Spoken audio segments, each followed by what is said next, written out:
A YouTube employee just revealed the secret to getting views on YouTube. Now, what is that secret? Well, we know that the YouTube algorithm favors a video that is watched 90% of the way through versus someone who watches 10% of a video. This is called average view duration. And people are wondering, what's a good average view duration? You know, what kind of percentage do you actually need to get into the YouTube algorithm and start getting views? Could be 90%. Could be. 70%. Perhaps. Okay, now think really hard about this one.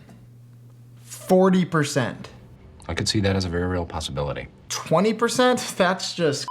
Now I'm excited to share these numbers with you guys because this is directly from YouTube. Now Todd actually leads the discovery product team at YouTube, responsible for the home feed and recommendations. So this is the guy who knows what he's talking about. And at his talk at Vid Summit, he actually gave us a graph that gave us all the answers. Now this graph shows us the median average view percentage of videos anywhere from 3 minutes long to 30 minutes long. Now keep in mind, every niche is going to be slightly different. You might find some success if you have percentages that are lower than this, or you might need percentages that are a little bit higher than this. But this is a general breakdown of a huge pool of videos that he collected to show us this data. Now you can see in these median numbers, they range from 31% if you have a 30-minute long video, and then you're gonna need higher average view percentage as you have shorter content. Now, of course, we wanna be better than average so that we can actually get pushed out to more people and get more views and grow our channels. So Todd actually showed us the top 10% of videos and what kind of average view percentage they are getting. And these are definitely numbers we want to be shooting for if we want to be in that top 10% of YouTube videos. So if you have a 3-minute long video, you want to be shooting for 82% average view percentage. If you have a 30-minute long video, you want to be shooting for 49% average view percentage. But the real question is, how do you actually do this? Well, it really comes down to storytelling and editing, and the top YouTubers are really good at doing this. And you can click on the screen to figure out how these YouTubers are editing their videos and then how you can do the same exact thing.